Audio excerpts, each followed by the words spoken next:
278. Estudio del paciente con enfermedad del aparato respiratorio. La mayor parte de las enfermedades del aparato respiratorio entran en una de tres categorías principales. 1. Enfermedades pulmonares obstructivas. 2. Trastornos restrictivos. Y 3. Anomalías vasculares. Las primeras son muy frecuentes y comprenden sobre todo trastornos de las vías respiratorias, como asma, enfermedad pulmonar obstructiva crónica, bronquiectasias y bronquiolitis. Las enfermedades que producen fisiopatología restrictiva son las enfermedades pulmonares parenquimatosas, las anomalías de la pared torácica y la pleura, así como las enfermedades neuromusculares. Los trastornos de la vasculatura pulmonar son embolia pulmonar, hipertensión pulmonar y enfermedad pulmonar veno-oclusiva. Si bien muchas enfermedades específicas entran en estas categorías principales, hay procesos infecciosos y neoplásicos que pueden afectar el aparato respiratorio y producir multitud de signos patológicos, incluidos los de las tres categorías mencionadas, cuadro 278-1. Los trastornos también se agrupan por anomalías del intercambio gaseoso, como alteraciones hipóxicas, hipercapnia o combinadas. Sin embargo, muchas neumopatías no manifiestan anomalías del intercambio gaseoso. Al igual que en casi todas las valoraciones, el estudio del paciente con enfermedad del aparato respiratorio empieza con una anamnesis completa y una exploración física dirigida. Muchos pacientes se someterán después a pruebas de función pulmonar, además de obtenerse imágenes torácicas, análisis de sangre y esputo, una variedad de estudios serológicos y microbiológicos, y procedimientos diagnósticos como la broncoscopia. Esta estrategia por etapas se aborda en detalle más adelante. Anamnesis, disnea y tos. Los síntomas cardinales de la enfermedad respiratoria son la disnea y la tos, capítulos 33 y 34. La disnea tiene muchas causas, algunas no se deben a la patología pulmonar de forma predominante.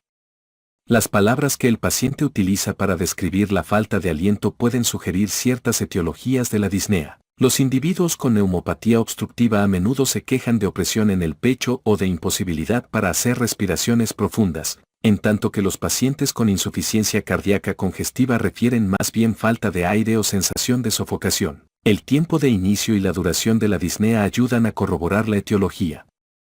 La falta de aliento aguda se asocia en general con cambios fisiológicos repentinos, como edema de laringe, broncoespasmo, infarto del miocardio, embolia pulmonar o neumotórax. Los enfermos con enfermedad pulmonar obstructiva crónica y fibrosis pulmonar idiopática experimentan una progresión gradual de la disnea de esfuerzo, marcada con exacerbaciones agudas de falta de aliento. Por el contrario, la mayoría de los asmáticos tiene una respiración normal la mayor parte del tiempo, aunque presenta episodios recurrentes de disnea, casi siempre asociados a desencadenantes específicos, como una infección de las vías respiratorias superiores o exposición a alérgenos. La anamnesis debe centrarse en los factores que desencadenan la disnea, así como en situaciones que ayuden a resolver la falta de aliento del paciente. El asma suele exacerbarse con factores desencadenantes específicos, aunque lo mismo puede decirse de la enfermedad pulmonar obstructiva crónica. Muchos individuos con neumopatías refieren disnea con el esfuerzo. Determinar cuánta actividad ocasiona la falta de aire permite al médico calcular el nivel de discapacidad del enfermo. Muchos enfermos adaptan su nivel de actividad en función de la limitación progresiva. Por esta razón es importante, sobre todo en los ancianos, describir las actividades que realizan y cómo han cambiado con el tiempo. La disnea de esfuerzo es un síntoma a menudo temprano de enfermedad pulmonar o cardíaca subyacente y exige una valoración completa. En el caso de tos, el médico debe preguntar cuánto dura, si se acompaña o no de producción de esputo y si hay algún desencadenante específico que la induzca. A menudo, una tos aguda productora de flema es un síntoma de infección del aparato respiratorio, como procesos que afectan las vías respiratorias superiores, por ejemplo, sinusitis, traqueitis. Las vías respiratorias inferiores, por ejemplo, bronquitis, bronquiectasias y el parénquima pulmonar, por ejemplo, neumonía. Se debe determinar tanto la cantidad como la calidad del esputo, incluso si tiene rastros de sangre o si es francamente hemático. La hemoptisis exige valoración, como se describe en el capítulo 35. La tos crónica, definida como persistente más 8 semanas, se asocia con frecuencia a neumopatías obstructivas, en particular asma y bronquitis crónica, así como enfermedades no respiratorias, como reflujo gastroesofágico y goteo retronasal. Las enfermedades pulmonares parenquimatosas difusas, en especial la fibrosis pulmonar idiopática, a menudo se presentan con tos persistente no productiva. Al igual que la disnea, no todas las causas de tos tienen un origen respiratorio. En la valoración se debe considerar un amplio diagnóstico diferencial que incluya enfermedades cardíacas y gastrointestinales, así como causas psicógenas. Otros síntomas. Los pacientes con neumopatía pueden quejarse de sibilancias, lo que sugiere enfermedad de vías respiratorias, en particular asma. La hemoptisis puede ser síntoma de una variedad de neumopatías, como infecciones de vías respiratorias, carcinoma broncógeno y embolia pulmonar. Además, a menudo se piensa también que el dolor o incomodidad en el pecho es de origen respiratorio. Como el parénquima pulmonar no está inervado con fibras sensibles al dolor, el dolor torácico derivado de trastornos respiratorios suele deberse a enfermedades de la pleura parietal, por ejemplo, neumotórax, o a neumopatías vasculares, por ejemplo, hipertensión pulmonar.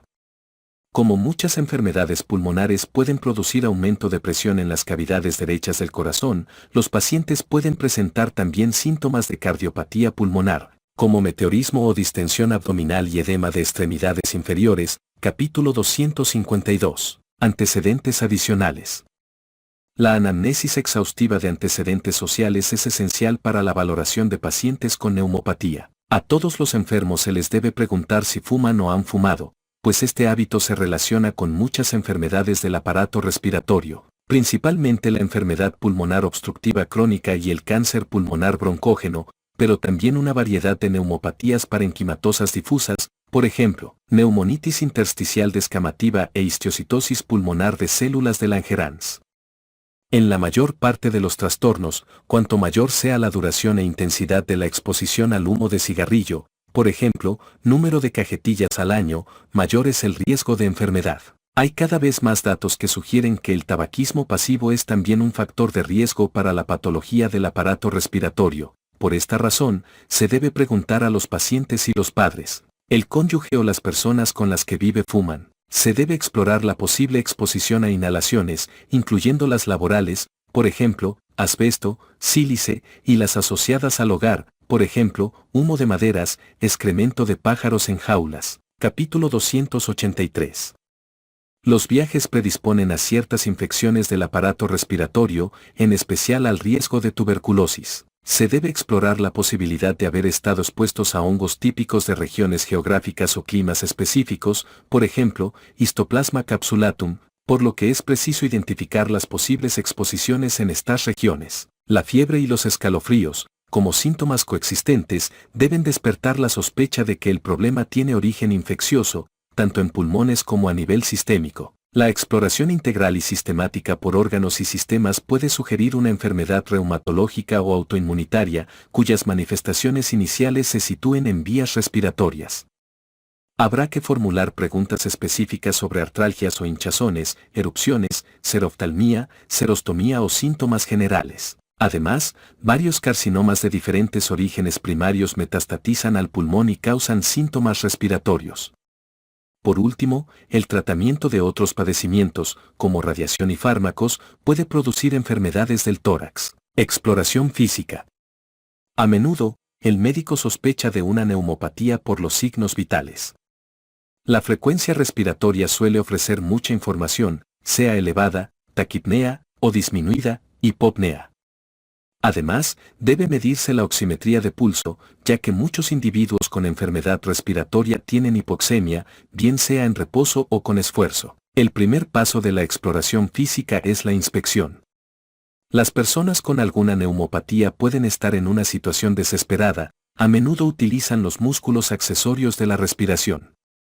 La cifoescoliosis grave ocasiona fisiopatología restrictiva. La imposibilidad de terminar una frase en la conversación suele ser signo de discapacidad grave y justifica una valoración expedita del paciente. La percusión del tórax sirve para corroborar el desplazamiento del diafragma y el tamaño de los pulmones.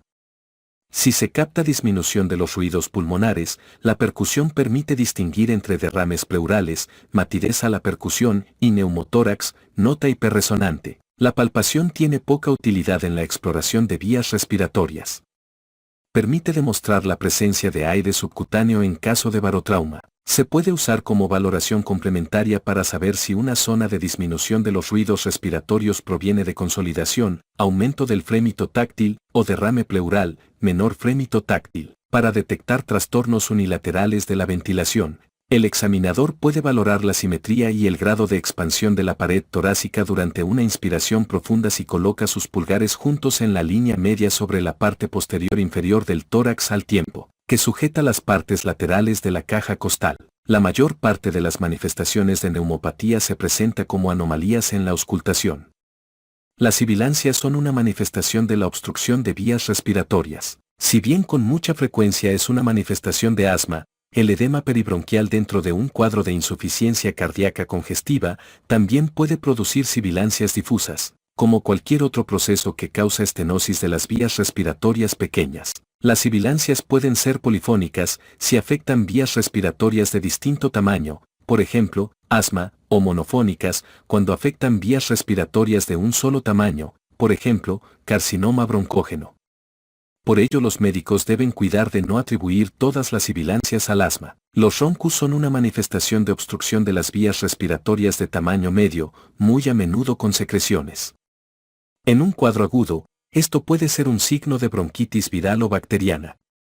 Los roncus crónicos sugieren bronquiectasias o enfermedad pulmonar obstructiva crónica. Al contrario de las sibilancias expiratorias y roncus, el estridor es una sibilancia inspiratoria focal aguda que se escucha casi siempre por encima del cuello como una manifestación de obstrucción de vías respiratorias superiores. Las crepitaciones o estertores son, en general, signo de enfermedad alveolar. Hay una variedad de procesos que llenan los alvéolos de líquido y producen crepitaciones. La neumonía puede causar crepitaciones focales. El edema pulmonar está asociado a crepitantes, en general más prominentes en las bases. Es interesante que las enfermedades que producen fibrosis del intersticio, por ejemplo, fibrosis idiopática pulmonar, también producen crepitantes que con frecuencia suenan como un velcro que se despega. Si bien algunos médicos distinguen entre crepitantes húmedos y secos, no se ha demostrado que esta sea una forma fiable de diferenciar las causas de la neumopatía. Un modo de ayudar a distinguir entre crepitantes asociados al líquido alveolar y los asociados a fibrosis intersticial es valorar en busca de egofonía.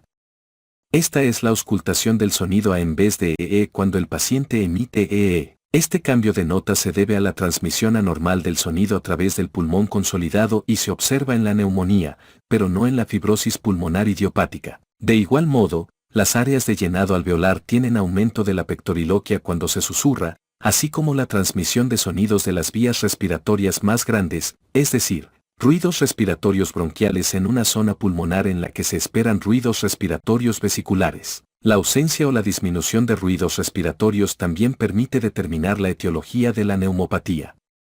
Los pacientes con enfisema tienen a menudo un tórax silencioso, con ruidos respiratorios disminuidos de forma difusa. Un neumotórax o derrame pleural se pueden presentar con un área sin ruidos respiratorios. Otros sistemas. El edema en extremidades inferiores, si es simétrico, puede sugerir cardiopatía pulmonar. Si es asimétrico puede deberse a trombosis venosa profunda y embolia pulmonar asociada. La distensión venosa yugular también puede ser un signo de sobrecarga de volumen relacionada con insuficiencia cardíaca derecha. El pulso paradójico es un signo ominoso en un paciente con neumopatía obstructiva, ya que se asocia a presiones intratorácicas, pleurales, negativas muy importantes necesarias para la ventilación, además de fibrosis pulmonar idiopática. Como se señaló antes, la enfermedad reumatológica puede manifestarse, sobre todo, como neumopatía. Debido a esta asociación, se debe poner especial atención a la exploración de articulaciones y piel. Se pueden observar dedos hipocráticos en muchas enfermedades pulmonares, como fibrosis quística, fibrosis pulmonar idiopática y cáncer pulmonar. La cianosis se observa en trastornos respiratorios hipoxémicos que dan como resultado más de 5 gramos por 100 mililitros de desoxiemoglobina. Valoración diagnóstica. La secuencia de estudios depende del diagnóstico diferencial del médico, que es determinado por la anamnesis y la exploración física. Los síntomas respiratorios agudos a menudo se valoran con pruebas múltiples obtenidas al mismo tiempo con el fin de diagnosticar cuanto antes cualquier enfermedad potencialmente mortal, por ejemplo, embolia pulmonar o neumonía multilobular. Por el contrario, la disnea crónica y la tos pueden valorarse con más tiempo y por etapas. Prueba de función pulmonar. Capítulo 280. La prueba inicial de función pulmonar que se obtiene es la espirometría. Este estudio sirve para valorar una fisiopatología obstructiva, como la observada en asma, enfermedad pulmonar obstructiva crónica y bronquiectasias. Una disminución del volumen expiratorio forzado en un segundo sobre capacidad vital forzada, que a menudo se define como menor del 70% del valor predicho, constituye diagnóstico de obstrucción. Además de medir el volumen expiratorio forzado en un segundo y la capacidad vital forzada, el médico debe examinar todo el ciclo flujo-volumen, que es menos dependiente del esfuerzo. Una meseta en las curvas inspiratorias o expiratorias sugiere obstrucción de vías respiratorias mayores en ubicaciones extratorácicas e intratorácicas, de forma respectiva. Cuando la espirometría muestra disminuciones simétricas en el volumen expiratorio forzado en un segundo y la capacidad vital forzada, se justifica la realización de más pruebas, como la medición de volumen pulmonar y la capacidad de difusión pulmonar del monóxido de carbono. Una capacidad pulmonar total menor del 80% del valor predicho para la edad, raza, género y estatura del paciente define una fisiopatología restrictiva.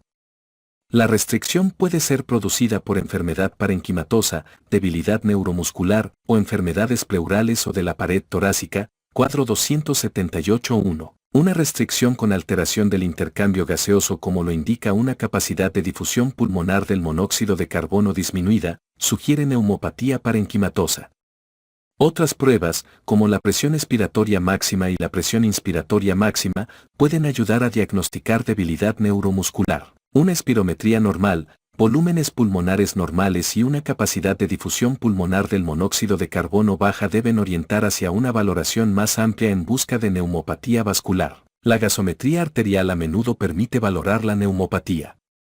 La hipoxemia, si bien suele ser evidente en la oximetría de pulso, se puede valorar mejor con la medición de la presión parcial de oxígeno arterial y el cálculo de la diferencia de tensión de oxígeno entre el gas alveolar y la sangre arterial. Pacientes con enfermedades que causan un desequilibrio de la ventilación-perfusión o un cortocircuito tienen una diferencia de tensión de oxígeno entre el gas alveolar y la sangre arterial aumentado en reposo. La gasometría arterial también permite medir la presión parcial de dióxido de carbono arterial. La hipercapnia puede acompañar a la obstrucción grave de las vías respiratorias, por ejemplo, enfermedad pulmonar obstructiva crónica, o a la restricción progresiva de funciones, como en sujetos con debilidad neuromuscular. Estudios de imágenes del tórax. Capítulo 12. En la mayoría de los pacientes con enfermedad del aparato respiratorio deben obtenerse imágenes torácicas como parte de su valoración inicial. Los médicos deben empezar, en general, con una placa torácica simple, de preferencia posteroanterior, y proyecciones laterales. A menudo, la ecografía es muy accesible y ayuda a diagnosticar con rapidez el neumotórax, derrame pleural y consolidación del parénquima pulmonar. Varios signos, entre ellos las opacidades del parénquima, borramiento de los ángulos costofrénicos, tumoraciones y pérdida de volumen, pueden ser muy útiles para determinar una etiología. Sin embargo, en muchas enfermedades del aparato respiratorio, en particular las de las vías respiratorias y la vasculatura pulmonar, la radiografía de tórax es normal. A menudo la tomografía de tórax se realiza después y permite una mejor definición de procesos parenquimatosos, enfermedad pleural, tumoraciones o nódulos y de las vías respiratorias mayores.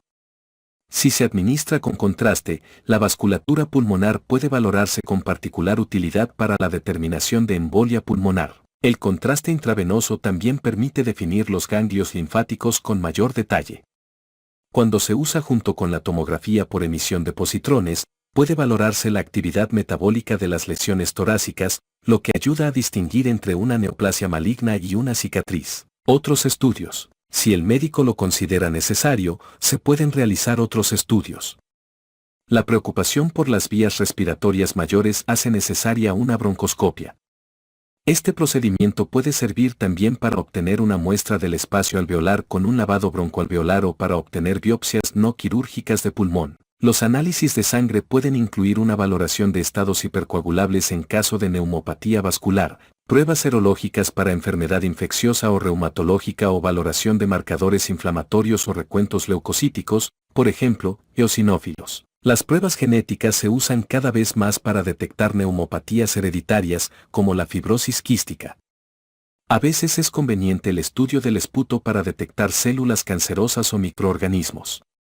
A menudo se obtiene un ecocardiograma para valorar la función cardíaca derecha e izquierda. Por último, a veces se necesita una biopsia quirúrgica del pulmón para diagnosticar ciertas enfermedades del aparato respiratorio.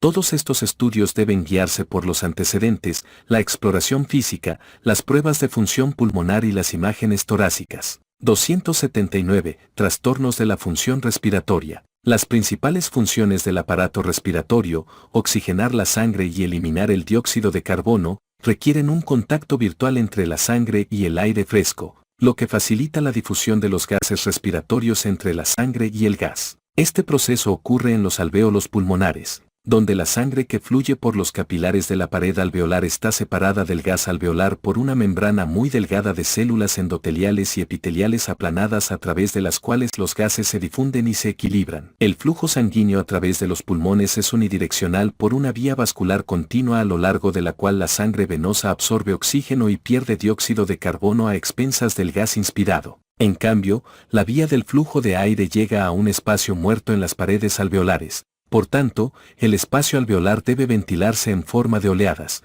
con entrada de gas fresco y salida del gas alveolar en alternancia periódica según la frecuencia respiratoria, a fin de proporcionar una superficie alveolar muy grande, en general, 70 metros cuadrados, para la difusión sangre-gas dentro del volumen modesto de la cavidad torácica, en general, 7 litros. La naturaleza distribuyó tanto el flujo sanguíneo como la ventilación entre millones de diminutos alvéolos mediante la ramificación en múltiples generaciones de arterias pulmonares y vías respiratorias bronquiales. Como consecuencia de las variaciones en las longitudes y calibres de los tubos en estas vías, así como los efectos de la gravedad, las fluctuaciones de la presión de ventilación corriente y las limitaciones anatómicas de la pared torácica, los alvéolos tienen ventilación y perfusión relativas variadas. No sorprende que para que el pulmón sea más eficiente en el intercambio gaseoso, la ventilación con gas fresco de un alvéolo determinado deba coincidir con su perfusión. Para que el aparato respiratorio consiga la oxigenación de sangre y eliminación de dióxido de carbono, tiene que estar en condiciones de ventilar el pulmón en oleadas y así refrescar el gas alveolar. Debe proporcionar perfusión de cada alvéolo de manera proporcional a su ventilación, y debe permitir la difusión adecuada de los gases respiratorios entre el gas alveolar y la sangre capilar. Además, debe adaptarse a los aumentos de varios múltiplos en la demanda de captación de oxígeno o eliminación de dióxido de carbono impuestas por las necesidades metabólicas o el trastorno ácido básico. Debido a estas múltiples necesidades del funcionamiento normal, no sorprende que muchas enfermedades alteren la función respiratoria. Este capítulo aborda con cierto detalle los determinantes fisiológicos de la ventilación y perfusión pulmonares. Explica cómo las distribuciones coincidentes de estos procesos y la difusión rápida de gases permiten el intercambio gaseoso normal y analiza cómo las enfermedades frecuentes alteran estas funciones normales, lo que afecta el intercambio gaseoso, o al menos aumenta el trabajo que los músculos respiratorios o el corazón tienen que hacer para mantener la función respiratoria adecuada. Ventilación. Es conveniente pensar en el aparato respiratorio como tres componentes de función independiente: el pulmón, incluidas sus vías respiratorias, el sistema neuromuscular y la pared torácica, que incluye todo lo que no es el pulmón ni el sistema neuromuscular activo. Por consiguiente, la masa de los músculos respiratorios es parte de la pared torácica, en tanto que la fuerza que estos músculos generan es parte del sistema neuromuscular. Para estos fines, el abdomen, en especial si es obeso, y el corazón, en particular un corazón crecido, forman parte de la pared torácica. Cada uno de estos tres componentes tiene propiedades mecánicas que se relacionan con su volumen cerrado, o, en el caso del sistema neuromuscular, el volumen del aparato respiratorio con el que opera, y con la velocidad de cambio de su volumen, es decir, el flujo. Propiedades mecánicas relacionadas con el volumen, factores estáticos. La figura 279 muestra las propiedades relacionadas con el volumen de cada componente del aparato respiratorio. Debido a la tensión superficial en la interfaz aire-líquido entre el líquido que recubre la pared alveolar y el gas alveolar, y a la retracción elástica del tejido pulmonar mismo, el pulmón necesita una diferencia positiva de presión transmural entre el gas alveolar y su superficie pleural para mantenerse inflado. Esta diferencia se denomina presión de retracción elástica del pulmón y aumenta con el volumen pulmonar. El pulmón se vuelve bastante rígido con volúmenes grandes, por lo que los cambios relativamente pequeños de volumen se acompañan de variaciones importantes de presión transpulmonar. Por el contrario, el pulmón es distensible con volúmenes pequeños, como aquellos en los que ocurre la ventilación corriente normal. Con una presión de inflación de cero, incluso los pulmones normales conservan algo de aire en los alvéolos. Debido a que las vías respiratorias periféricas pequeñas se mantienen abiertas por la tracción radial hacia afuera que ejerce el parénquima pulmonar adherido a la adventicia, conforme el pulmón se desinfla durante la expiración, esas vías respiratorias pequeñas se mantienen cada vez menos abiertas por la tracción y, al final, se cierran, con lo que se atrapa un poco de gas en los alvéolos. Este efecto puede exagerarse con la edad y sobre todo en las enfermedades obstructivas de las vías respiratorias, lo que produce atrapamiento de gas con volúmenes pulmonares muy grandes. El comportamiento elástico de la pared torácica pasiva, es decir, en ausencia de activación neuromuscular, difiere mucho de la del pulmón. Mientras el pulmón tiende a desinflarse por completo si no hay presión de distensión transmural, la pared torácica encierra un volumen grande cuando la presión pleural equivale a la presión de la superficie corporal, atmosférica. Además, la pared torácica es distensible con volúmenes atrapados altos, lo que la expande con facilidad aún más en respuesta a los aumentos en la presión transmural. La pared torácica también se mantiene distensible con presiones transmurales negativas pequeñas, es decir, cuando la presión pleural desciende un poco por debajo de la atmosférica, pero conforme el volumen contenido en la pared torácica se hace muy pequeño en respuesta a presiones transmurales negativas grandes. La pared torácica pasiva se vuelve rígida por la aproximación de las costillas y los músculos intercostales, estiramiento del diafragma, desplazamiento del contenido abdominal y tensión de los ligamentos y articulaciones óseas. En circunstancias normales, el pulmón y la pared torácica pasiva contienen en esencia el mismo volumen. La única diferencia son los volúmenes del líquido pleural y del parénquima pulmonar, ambos bastante pequeños en ausencia de enfermedad. Por esta razón y porque el pulmón y la pared torácica funcionan en serie mecánica, la presión necesaria para desplazar el aparato respiratorio pasivo, pulmones más pared torácica, con cualquier volumen es tan solo la suma de la presión de retracción elástica de los pulmones y la presión transmural de la pared torácica. Cuando se gráfica frente al volumen del aparato respiratorio, esta relación adopta una forma sigmoide, lo que muestra la rigidez con los volúmenes pulmonares altos, ejercidos por los pulmones. La rigidez con los volúmenes pulmonares bajos, producida por la pared torácica o a veces por el cierre de las vías respiratorias, y la distensibilidad en los valores medios de volúmenes pulmonares, en los que tiene lugar la respiración normal. Además, se alcanza un punto de reposo pasivo del aparato respiratorio cuando la presión de gas alveolar equivale a la presión de la superficie corporal, es decir, cuando la presión transrespiratoria es cero. Con este volumen, llamado capacidad funcional residual, la retracción externa de la pared torácica se equilibra de manera exacta con la retracción interna del pulmón. Conforme estas retracciones se transmiten por el líquido pleural, el pulmón es sometido a tracción externa e interna simultánea en la capacidad funcional residual, por lo que su presión desciende por debajo de la atmosférica, casi siempre, menos 5 centímetros de agua. El aparato respiratorio pasivo normal se equilibraría en la capacidad funcional residual y se mantendría ahí si no fuera por la acción de los músculos respiratorios. Los músculos inspiratorios actúan en la pared torácica para generar el equivalente de la presión positiva a través de los pulmones y la pared torácica pasiva, mientras que los músculos expiratorios generan el equivalente de la presión transrespiratoria negativa. Las presiones máximas que pueden generar estos conjuntos de músculos varían con el volumen pulmonar en el que operan. Esta variación se debe a las relaciones entre longitud y tensión en las sarcómeras del músculo estriado y a los cambios en la ventaja mecánica conforme los ángulos de inserción cambian con el volumen pulmonar. Figura 279.1. No obstante, en circunstancias normales, los músculos respiratorios están muy superados para su función y generan una fuerza más que suficiente para activar el aparato respiratorio hasta sus extremos de rigidez, determinados por el pulmón, capacidad pulmonar total, o por la pared torácica o el cierre de las vías respiratorias, volumen residual. El cierre de las vías respiratorias siempre impide que el pulmón adulto se vacíe por completo en circunstancias normales. La excursión entre la inflación pulmonar total y la mínima se llama capacidad vital, figura 279.2, y es fácil observar que es la diferencia entre los volúmenes en dos extremos de rigidez no relacionados, uno determinado por el pulmón, capacidad pulmonar total, y el otro por la pared torácica o las vías respiratorias, volumen residual. Por tanto, aunque la capacidad vital es fácil de medir, véase más adelante, aporta poca información sobre las propiedades intrínsecas del aparato respiratorio. Como quedará claro, es mucho más útil para el médico considerar la capacidad pulmonar total y el volumen residual de manera individual. Propiedades mecánicas relacionadas con el flujo, factores de dinámica. La pared torácica pasiva y el sistema neuromuscular activo tienen comportamientos mecánicos relacionados con el ritmo de cambio del volumen, pero estos comportamientos adquieren importancia cuantitativa solo con frecuencias respiratorias muy superiores a las fisiológicas, por ejemplo, durante la ventilación mecánica de alta frecuencia, por lo que no se tratarán aquí. En cambio, las propiedades del flujo de aire dinámico del pulmón influyen mucho en su capacidad para ventilar y contribuyen en gran medida al trabajo respiratorio.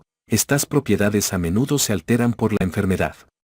Por tanto, vale la pena comprender las propiedades del flujo de aire dinámico, como ocurre con el flujo de cualquier fluido, gas o líquido, en cualquier tubo. Para mantener el flujo de aire en las vías respiratorias pulmonares se necesita un gradiente de presión que disminuya a lo largo de la dirección del flujo, cuya magnitud depende de la velocidad del flujo y la resistencia al flujo por la fricción. Durante la respiración corriente tranquila, los gradientes de presión que impulsan el flujo inspiratorio o expiratorio son pequeños por la resistencia muy baja a la fricción de las vías respiratorias pulmonares normales. Resistencia de las vías respiratorias, normal menor de 2 centímetros de agua por litro por segundo. Sin embargo, durante la expiración rápida, otro fenómeno reduce el flujo por debajo del que se esperaría si la resistencia por fricción fuera el único impedimento al flujo. Este fenómeno se llama limitación dinámica al flujo del aire y ocurre porque las vías respiratorias bronquiales por las que se expira el aire son colapsables, no rígidas, figura 279.3. Una característica anatómica importante de las vías respiratorias pulmonares es su estructura ramificada arbórea. Si bien cada vía respiratoria de cada generación sucesiva, de la más proximal, tráquea, a la más distal, bronquiolos respiratorios, son más pequeñas que las de la generación previa, su número aumenta de manera exponencial, por lo que la suma del área transversal de las vías respiratorias es muy grande hacia la periferia pulmonar. Como el flujo, volumen sobre tiempo, es constante en el árbol respiratorio, la velocidad del flujo de aire, flujo sobre área transversal sumada, es mucho mayor en las vías centrales que en las periféricas. Durante la expiración, el gas que sale de los alvéolos debe ganar velocidad conforme avanza hacia la boca. La energía necesaria para esta aceleración convectiva se obtiene del componente de energía del gas manifestada como su presión local, lo que reduce la presión del gas intraluminal, la presión transmural de la vía respiratoria, el tamaño de la vía respiratoria, figura 279.3, y el flujo. Este es el efecto de Bernoulli, el mismo que mantiene un avión en el aire, porque genera una fuerza ascendente al disminuir la presión sobre la superficie curva superior del ala debido a la desaceleración del aire que fluye sobre el ala. Si una persona intenta expirar con más fuerza, la velocidad local aumenta más y reduce el tamaño de la vía respiratoria, lo que hace que no haya un aumento neto del flujo. En estas circunstancias, el flujo alcanzó su máximo valor posible, o su límite de flujo. En condiciones normales, los pulmones presentan esta limitación dinámica al flujo del aire. Esta limitación puede valorarse por espirometría, en la que un individuo inhala al máximo hasta la capacidad pulmonar total y luego expira con fuerza hasta el volumen residual. Una medida espirométrica útil es el volumen expiratorio forzado en un segundo, como se explica más adelante. El flujo expiratorio máximo en cualquier pulmón depende de la densidad del gas, el área transversal de la vía respiratoria y la distensibilidad, la presión de retracción elástica del pulmón y la pérdida de presión por fricción al sitio de la vía respiratoria limitante del flujo.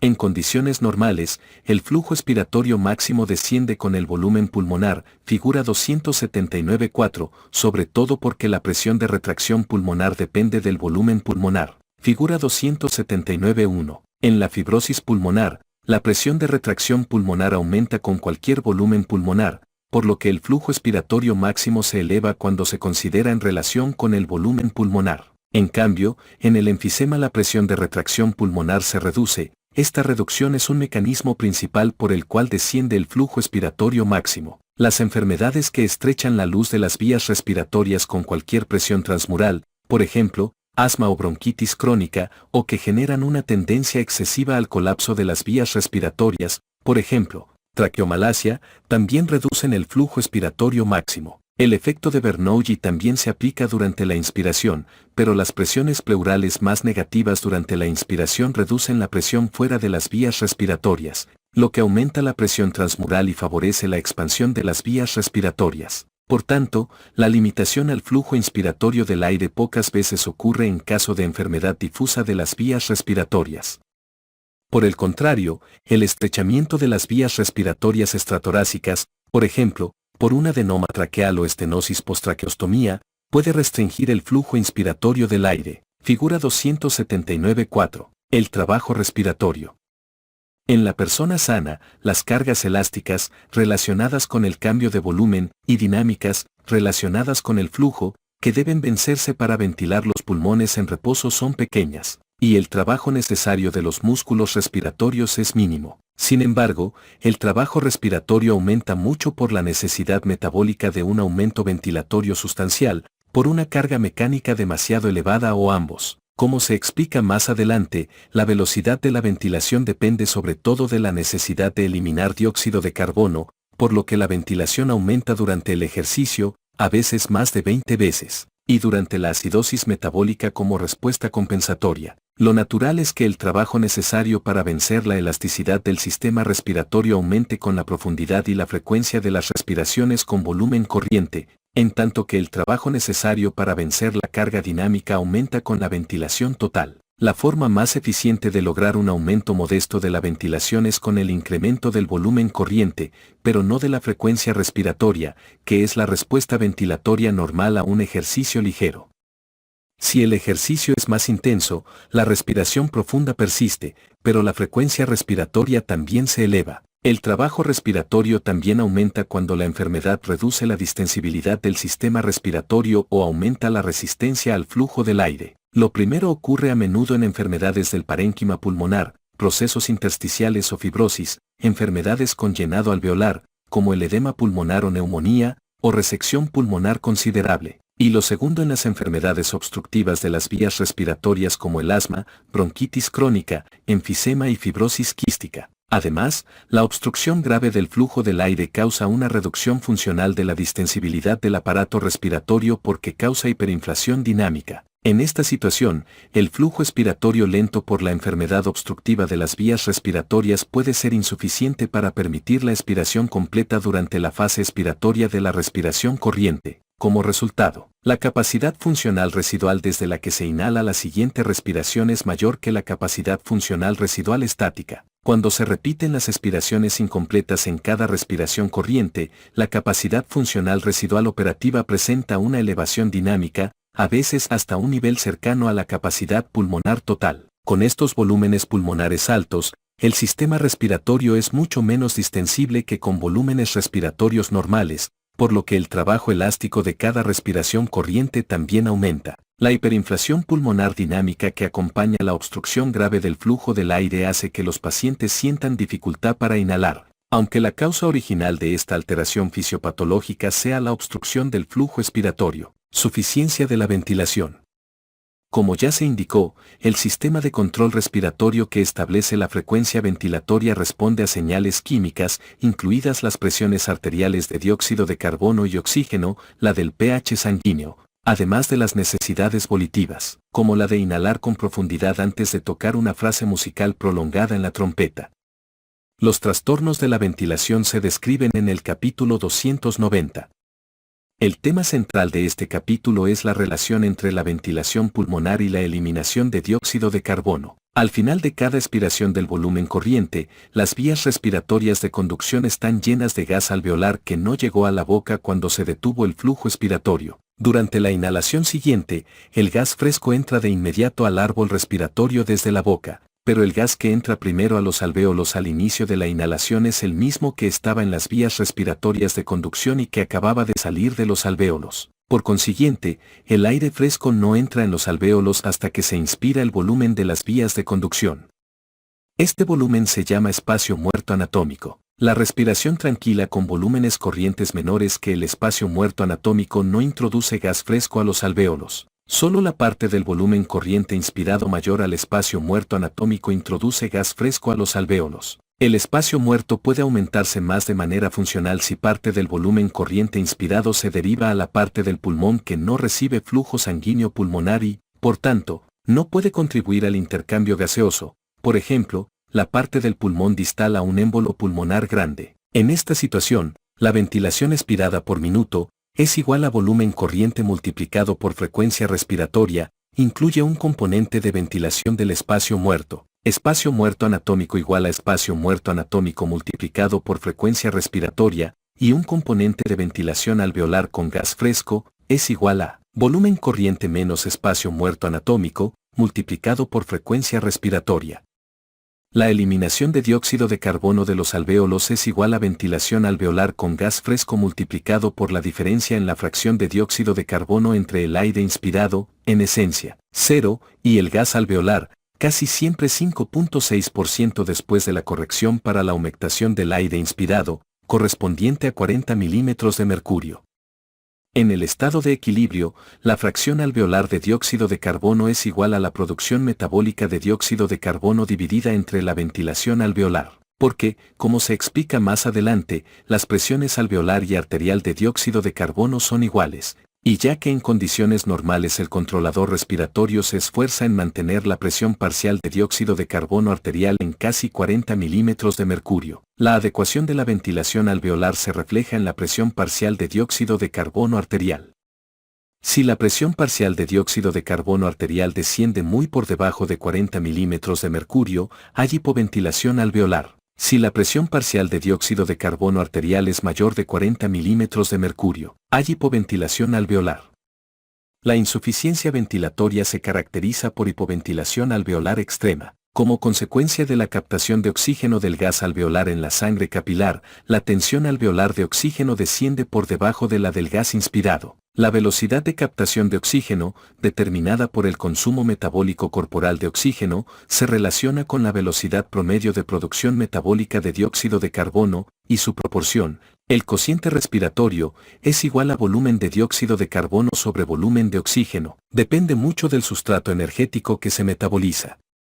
En la dieta norteamericana típica, el valor del cociente respiratorio casi siempre es cercano a 0.85 y se absorbe más oxígeno del dióxido de carbono que se excreta. En conjunto, estos fenómenos permiten calcular la tensión alveolar de oxígeno, según la relación siguiente, conocida como ecuación de gas alveolar. Presión parcial de oxígeno arterial es igual a fracción inspirada de oxígeno multiplicado por la diferencia de la presión barométrica menos la presión de vapor de agua menos la división de la presión parcial del dióxido de carbono arterial dividido por el cociente respiratorio. La ecuación de gas alveolar también resalta las influencias de la fracción inspirada de oxígeno, la presión barométrica y la presión de vapor de agua, igual a 47 milímetros de mercurio a 37 centígrados, además de la ventilación alveolar, que establece la presión parcial de dióxido de carbono arterial, para determinar la presión parcial de oxígeno arterial. Una implicación de la ecuación de gas alveolar es que la hipoxemia arterial grave rara vez ocurre como consecuencia pura de la hipoventilación alveolar al nivel del mar mientras el individuo respira aire. La capacidad de la hipoventilación alveolar para inducir hipoxemia grave con pulmones normales aumenta conforme desciende la presión barométrica con el aumento de altitud. Intercambio gaseoso. Difusión. Para que el oxígeno llegue a los tejidos periféricos, debe pasar del gas alveolar a la sangre capilar alveolar por difusión a través de la membrana alveolar.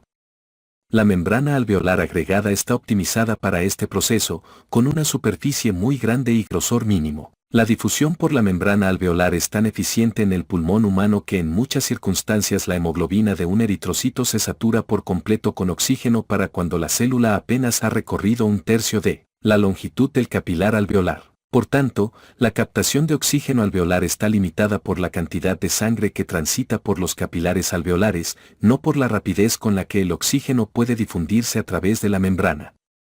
Por tanto, se dice que la captación de oxígeno de los pulmones está limitada por la perfusión y no por la difusión. El dióxido de carbono también se equilibra con rapidez a través de la membrana alveolar.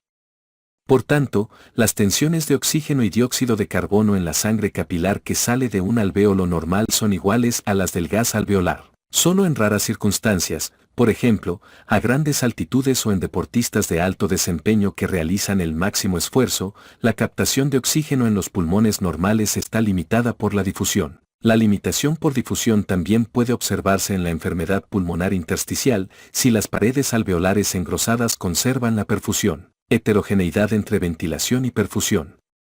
Como se indicó antes, para que el intercambio gaseoso sea lo más eficiente, la ventilación de cada alvéolo, entre los millones de alvéolos, debe equipararse con la perfusión en sus capilares acompañantes. Debido a los efectos diferenciales de la gravedad en la mecánica pulmonar y el flujo sanguíneo en todo el pulmón, y debido a las diferencias en la estructura de las vías respiratorias y los vasos sanguíneos entre las distintas vías respiratorias, hay una heterogeneidad menor entre ventilación y perfusión, incluso en el pulmón normal. Sin embargo, la heterogeneidad ventilación sobre perfusión puede ser muy marcada en la enfermedad.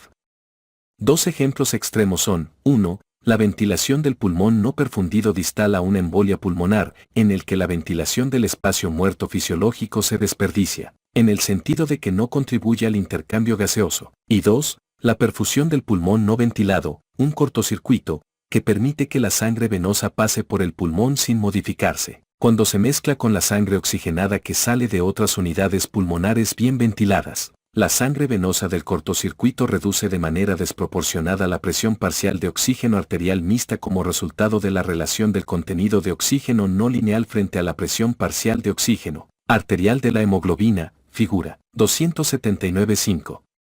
Además, la hipoxemia arterial resultante no mejora con oxígeno complementario inhalado. La razón es que, 1. El aumento de la fracción inspirada de oxígeno no tiene efecto en las presiones gaseosas alveolares en los alvéolos no ventilados. Y 2. Aunque el aumento de la fracción inspirada de oxígeno eleva la presión parcial de dióxido de carbono arterial en los alvéolos ventilados, el contenido de oxígeno en la sangre que sale de las unidades ventiladas solo aumenta un poco, ya que la hemoglobina se encuentra casi saturada y la solubilidad del oxígeno en el plasma es muy baja. Un fenómeno más frecuente que los dos ejemplos extremos mencionados es el ensanchamiento de la distribución de cocientes ventilación sobre perfusión. Esta heterogeneidad ventilación sobre perfusión es consecuencia frecuente de la neumopatía. En tal circunstancia, la perfusión de alvéolos con hipoventilación relativa produce oxigenación incompleta de la sangre saliente. Cuando se mezcla con la sangre bien oxigenada que sale de las regiones de ventilación sobre perfusión más altas, esta sangre de oxigenación parcial reduce de manera desproporcionada la presión parcial de oxígeno arterial, aunque en menor medida que una fracción de perfusión similar de sangre que sale de regiones con un cortocircuito puro. Además, a diferencia de las regiones con cortocircuitos, la inhalación de oxígeno complementario aumenta la presión parcial de oxígeno arterial, incluso en regiones con hipoventilación relativa y ventilación sobre perfusión bajas, por lo que la hipoxemia arterial secundaria a la heterogeneidad de ventilación sobre perfusión casi siempre responde al tratamiento con oxígeno, figura 279.5. En suma, la hipoxemia arterial puede producirse por la reducción sustancial de la presión de oxígeno inspirado, por hipoventilación alveolar grave, por perfusión de regiones pulmonares con hipoventilación relativa, ventilación sobre perfusión bajas o completa, cortocircuito, y, en circunstancias inusuales, por limitación de la difusión gaseosa. Fisiopatología. Aunque muchas enfermedades lesionan el aparato respiratorio, este responde a la lesión de pocas maneras. Por esta razón, el patrón de alteraciones fisiológicas no siempre aporta información suficiente con la cual discriminar entre distintos trastornos. La figura 279.6 muestra las anomalías en las pruebas de función pulmonar habituales de varios trastornos respiratorios frecuentes y resalta la presencia simultánea de múltiples alteraciones fisiológicas. La coexistencia de algunos de estos trastornos respiratorios genera una superposición más compleja de estas anomalías. Los métodos clínicos para medir la función del aparato respiratorio se describen más adelante en este capítulo. Restricción ventilatoria por aumento de la retracción elástica. Ejemplo, fibrosis pulmonar idiopática. La fibrosis pulmonar idiopática aumenta la retracción pulmonar en todos los volúmenes pulmonares, lo que reduce la capacidad pulmonar total, capacidad funcional residual y el volumen residual, además de la capacidad vital forzada. Los flujos expiratorios máximos también son menores que los valores normales, pero están elevados si se consideran en relación con los volúmenes pulmonares. El aumento del flujo ocurre porque el aumento de la retracción pulmonar impulsa un mayor flujo máximo en cualquier volumen pulmonar y porque los diámetros de las vías respiratorias muestran un aumento relativo por la mayor tracción radial hacia afuera que ejerce el parénquima pulmonar rígido sobre los bronquios. Por esa misma razón, la resistencia de las vías respiratorias también es normal. La destrucción de los capilares pulmonares por el proceso fibrótico produce una reducción marcada en la capacidad de difusión, véase más adelante. La oxigenación a menudo se reduce mucho por la perfusión persistente de las unidades alveolares con hipoventilación relativa debido a la fibrosis del pulmón cercano y con vinculación mecánica. La curva de flujo-volumen, véase más adelante, parece una versión en miniatura de una curva normal, pero está desviada hacia volúmenes pulmonares absolutos más bajos y muestra flujos expiratorios máximos aumentados para cualquier volumen determinado en el trazo normal. Restricción ventilatoria por anomalía de la pared torácica. Ejemplo, obesidad moderada. A medida que el tamaño del norteamericano promedio continúa en aumento, este patrón puede convertirse en la alteración más frecuente de la función pulmonar. En la obesidad moderada, la retracción hacia afuera de la pared torácica está amortiguada por el peso de la grasa de la pared torácica y el espacio ocupado por la grasa intraabdominal. En esta situación, la retracción interna conservada del pulmón rebasa la retracción externa reducida, y la capacidad funcional residual disminuye. Como la fuerza de los músculos respiratorios y la retracción pulmonar permanecen normales, la capacidad pulmonar total casi siempre permanece sin cambios, aunque puede disminuir en la obesidad masiva, y el volumen residual es normal, pero puede disminuir en la obesidad masiva. Es posible que haya hipoxemia leve por la perfusión de unidades alveolares mal ventiladas debido al cierre de las vías respiratorias en partes inferiores del pulmón durante la respiración cerca de la capacidad funcional residual reducida. El flujo se mantiene normal, igual que la capacidad de difusión del pulmón para el monóxido de carbono, a menos que haya apnea obstructiva del sueño, que a menudo acompaña a la obesidad, y la hipoxemia intermitente crónica consecuente haya inducido hipertensión pulmonar, en cuyo caso la capacidad de difusión pulmonar del monóxido de carbono puede ser baja. Restricción ventilatoria por fuerza muscular reducida. Ejemplo, miastenia grave.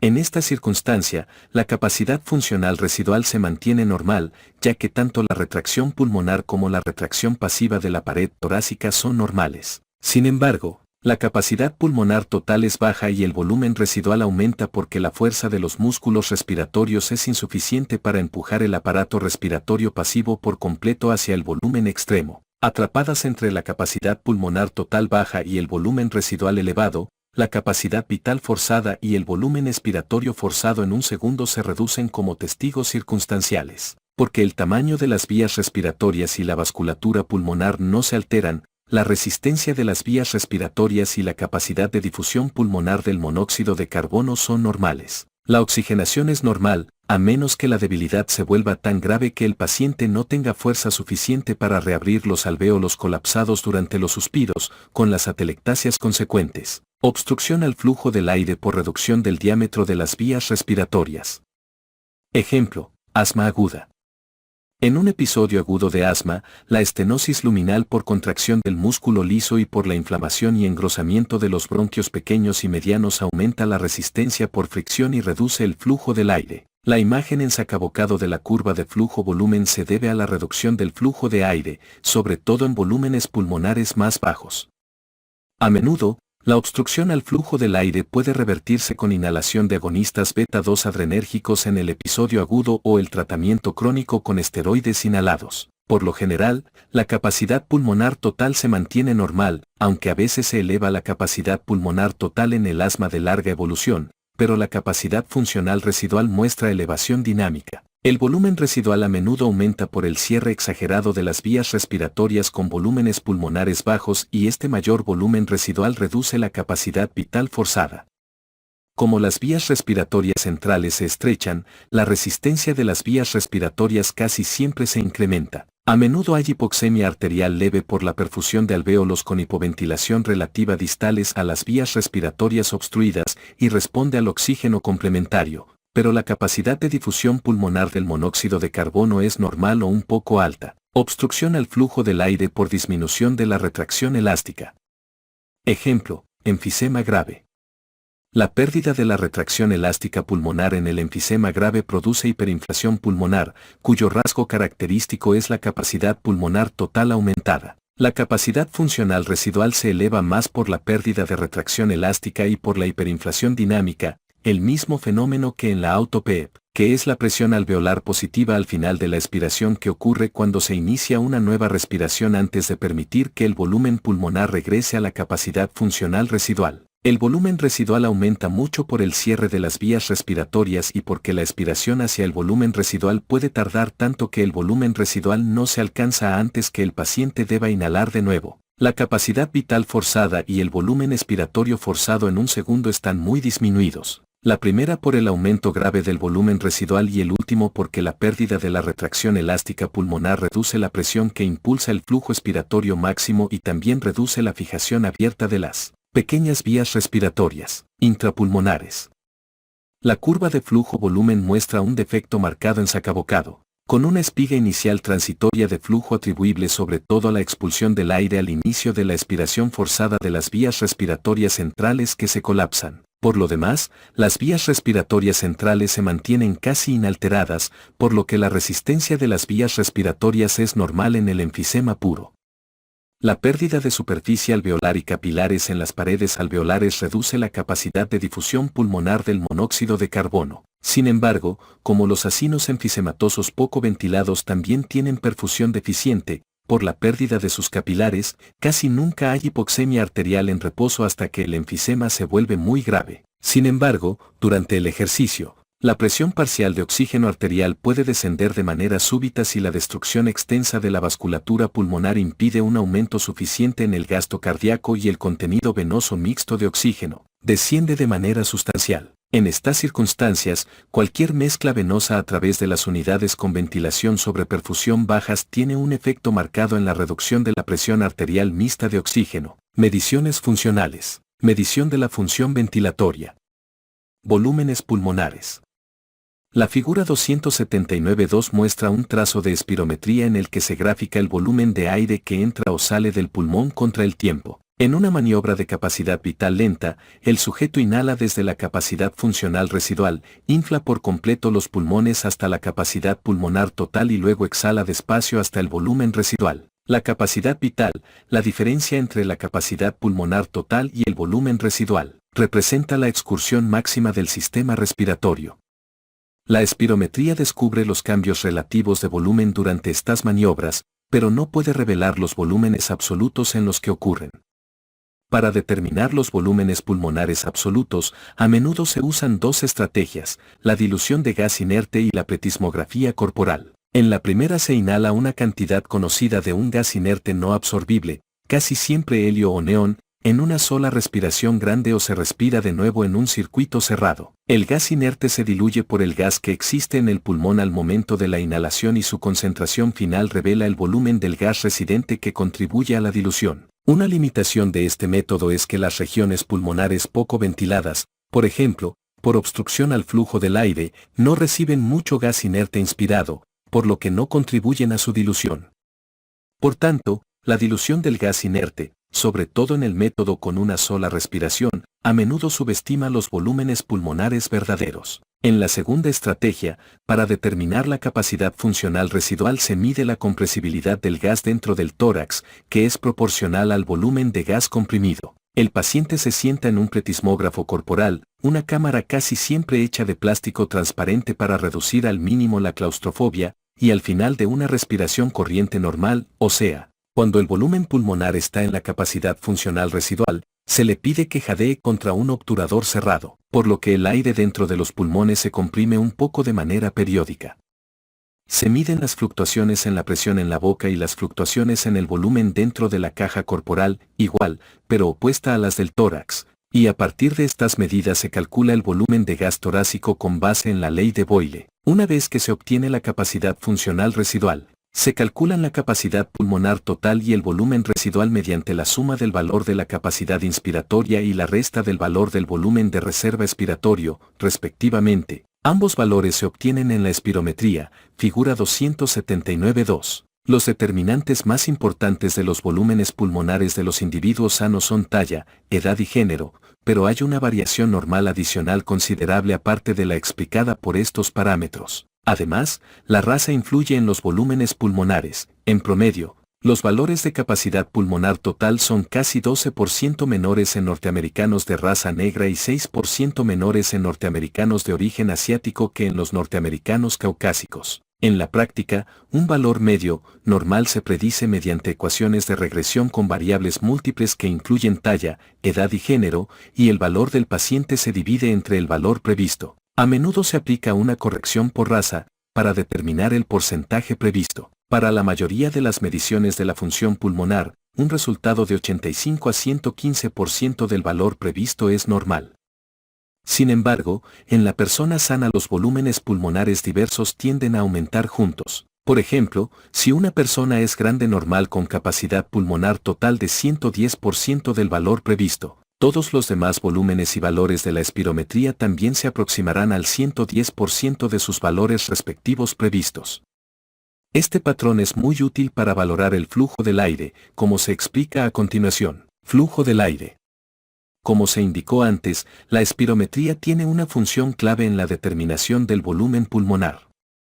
Con mayor frecuencia, se usa para medir el flujo del aire, que refleja las propiedades dinámicas del pulmón. Durante una maniobra de capacidad vital forzada, el paciente inhala hasta la capacidad pulmonar total y luego exhala con rapidez y fuerza hasta el volumen residual. Este método asegura que se alcanzó la limitación al flujo, por lo que el esfuerzo preciso que se haga tiene poca influencia en el flujo real. La cantidad total de aire expirado es la capacidad vital forzada y la cantidad de aire exhalado en el primer segundo es el volumen expiratorio forzado en un segundo. Este es una velocidad de flujo, y revela el cambio de volumen por tiempo. Al igual que los volúmenes pulmonares, los flujos expiratorios máximos de un individuo deben compararse con los valores previstos basados en la talla, edad y género. Aunque el índice volumen expiratorio forzado en un segundo sobre capacidad vital forzada casi siempre está reducido en la obstrucción del flujo del aire, esta situación también reduce la capacidad vital forzada por incremento del volumen residual, lo que a veces genera un índice volumen expiratorio forzado en un segundo sobre capacidad vital forzada normal por artefacto, con la implicación errónea de que no hay obstrucción del flujo de aire. Para salvar este problema, es útil comparar el volumen expiratorio forzado en un segundo como una fracción de su valor esperado, con la capacidad pulmonar total como fracción de su valor anticipado. En la persona sana, los resultados casi siempre son similares. En cambio, incluso un valor de volumen expiratorio forzado en un segundo que sea el 95% del anticipado en realidad puede ser relativamente bajo si la capacidad pulmonar total es el 110% de su valor previsto.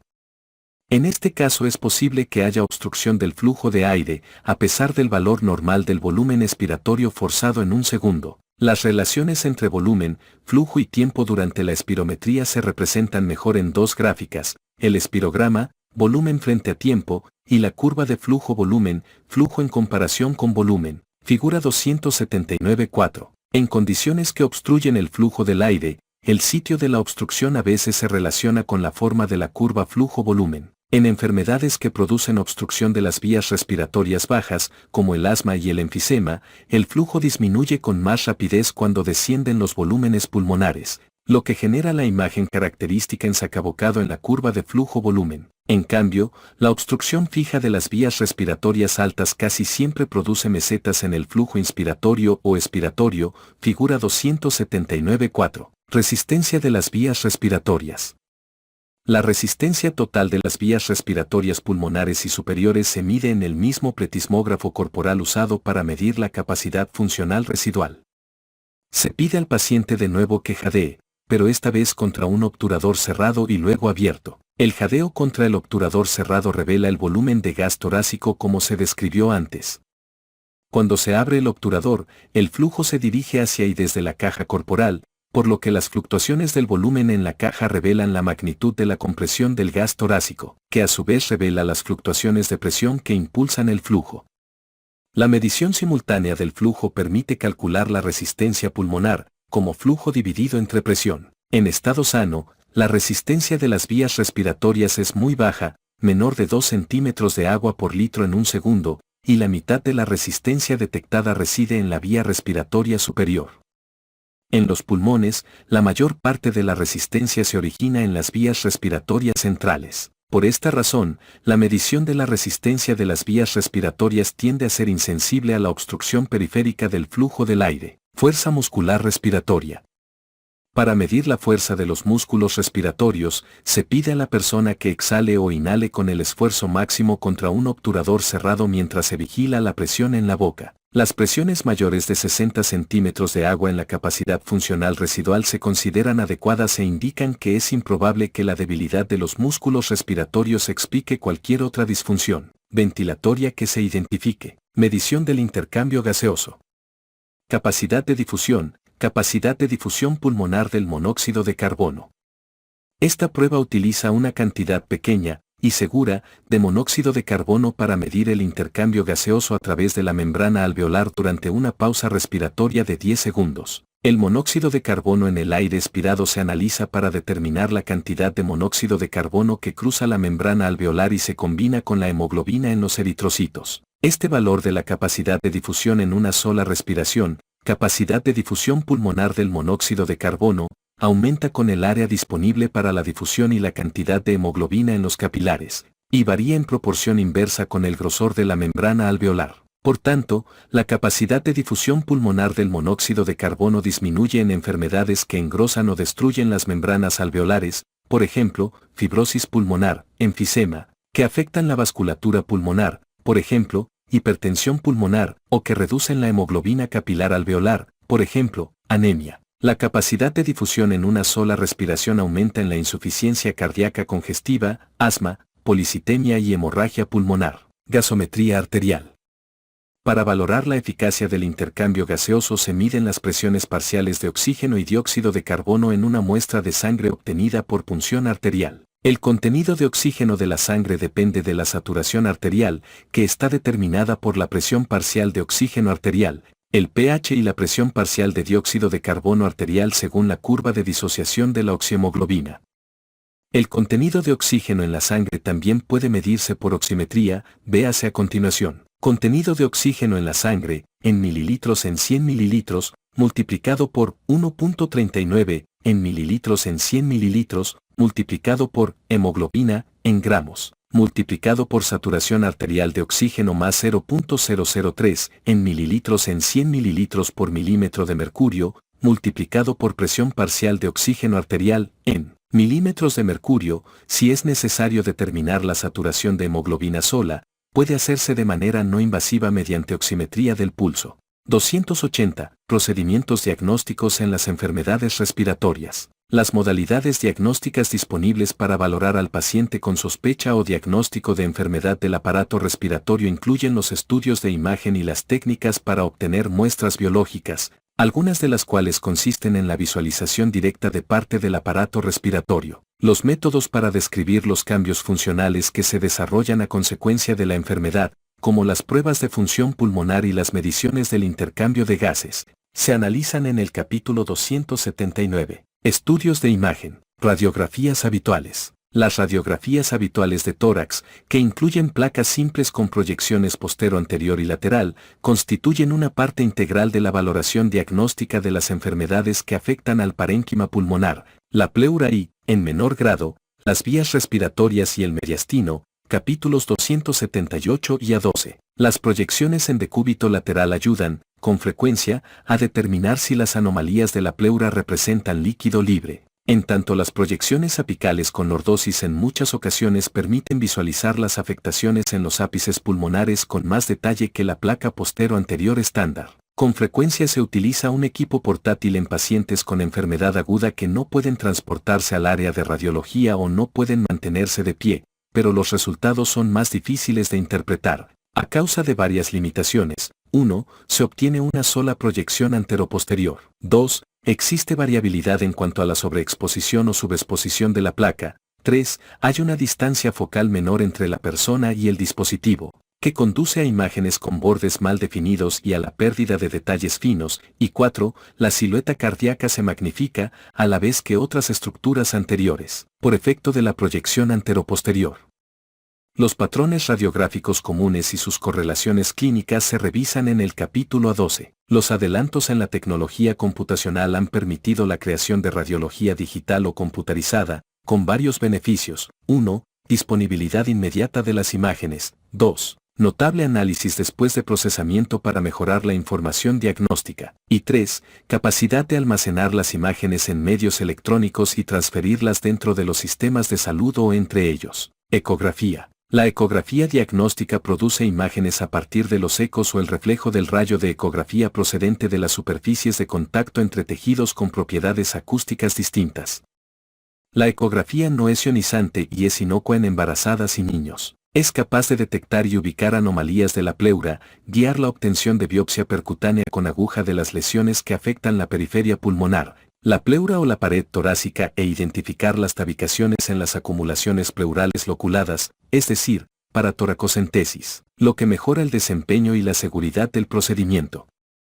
Las imágenes en tiempo real pueden utilizarse para valorar el movimiento del diafragma y pueden mostrar los cambios en el estado clínico. Los equipos portátiles permiten realizar una ecografía en el sitio de atención para obtener un diagnóstico de cabecera rápido y exacto y vigilar enfermedades frecuentes del aparato respiratorio, como neumotórax y derrames pleurales. En manos experimentadas, la ecografía portátil tiene mayor sensibilidad y especificidad que la radiografía de tórax para detectar derrames pleurales y neumotórax, y su exactitud es similar a la de la tomografía computarizada. La congestión pulmonar puede cuantificarse por medio de ecografía en pacientes con insuficiencia cardíaca en respuesta al tratamiento. Técnicas de medicina nuclear. Las imágenes nucleares se obtienen gracias a la captación selectiva de distintos compuestos en los órganos del cuerpo. En las imágenes torácicas, estos compuestos se concentran por uno de tres mecanismos: acumulación en la sangre o compartimentación, por ejemplo, dentro del corazón; incorporación fisiológica, por ejemplo, hueso o tiroides; y bloqueo capilar, por ejemplo, gammagrafía pulmonar. Los isótopos radiactivos pueden administrarse por vía intravenosa o inhalación, o una combinación de ambas. Cuando se aplican por vía intravenosa, los macroagregados de albúmina marcados con tecnesio 99 metros, 99 mtc, quedan alojados en los capilares pulmonares. La distribución del radioisótopo atrapado corresponde a la distribución del flujo sanguíneo. Si se inhala, el gas xenón radiomarcado puede utilizarse para mostrar la distribución de la ventilación. Mediante estas técnicas, era común obtener gammagrafías pulmonares de ventilación-perfusión para la valoración de la embolia pulmonar. La tromboembolia pulmonar genera una o más regiones de desequilibrio entre ventilación-perfusión, es decir, regiones en las cuales existe un defecto de la perfusión en la distribución de un vaso, y que no se acompaña de un defecto correspondiente en la ventilación. Capítulo 273. Sin embargo, con los adelantos de las técnicas de tomografía computarizada, las imágenes centellográficas se sustituyeron en gran medida por la angiotomografía computarizada en personas con sospecha de embolia pulmonar. Otra aplicación común de las gammagrafías ventilación-perfusión es en los pacientes con alteraciones de la función pulmonar, en quienes se está valorando alguna resección del órgano. Muchos pacientes con carcinoma broncógeno presentan enfermedad pulmonar obstructiva crónica, y surge la duda de si el enfermo podrá tolerar la resección pulmonar. La ubicación de los isótopos puede aprovecharse para valorar la distribución regional del flujo sanguíneo y la ventilación, y permitir al médico valorar el grado de función pulmonar posquirúrgica. Tomografía computarizada. La tomografía ofrece varias ventajas respecto de la radiografía simple de tórax, figuras 281A y B y 282A y B. En primer lugar, el uso de imágenes de cortes transversales permite identificar las densidades que pudieran encontrarse superpuestas en las radiografías simples. En segundo lugar, la tomografía es mucho más conveniente que los estudios radiográficos habituales para definir las características de densidad ística y ofrecer una valoración exacta del tamaño de las lesiones. La tomografía es en particular valiosa para valorar la enfermedad en el ilio y el mediastino, que con frecuencia tiene poca definición en la radiografía simple, para identificar y analizar las características de las afectaciones adyacentes a la pared torácica o la columna vertebral, lo que incluye las pleuropatías, y también para identificar las regiones con densidad grasa o calcificación dentro de los nódulos pulmonares, figura 282. Su utilidad en la valoración de la enfermedad en el mediastino ha convertido a la tomografía en un recurso importante para la estadificación del cáncer pulmonar, capítulo 74. Sí, además, se utiliza material de contraste, la tomografía también permite distinguir las estructuras vasculares de las de otros tipos, lo que es muy importante para distinguir los ganglios linfáticos y las tumoraciones de las estructuras vasculares, en especial en el mediastino, así como los trastornos vasculares como la embolia pulmonar, tomografía helicoidal y tomografía de multidetección. La tomografía helicoidal es la técnica estándar que se utiliza en la actualidad para realizar tomografía torácica. Este tipo de tecnología permite la obtención más rápida de imágenes con mayor contraste y colimación más delgada. Las imágenes se generan durante una sola maniobra apneica, lo que permite menores artefactos cinéticos y la reunión de datos continuos de un gran volumen pulmonar, en comparación con la tomografía habitual. Los datos de este método de imagen se pueden reconstruir en los planos coronal o sagital, figura 283A, así como en la tradicional proyección transversal. El perfeccionamiento de la tecnología de los detectores permitió la fabricación de aparatos de barrido con detectores adicionales a lo largo del eje de escaneo, eje Z. Esta técnica, denominada tomografía de multidetección, permite obtener cortes múltiples en un solo giro, que son más delgados y pueden generarse en un lapso más corto. Esto permite una resolución más precisa y aumenta la posibilidad de reconstruir imágenes.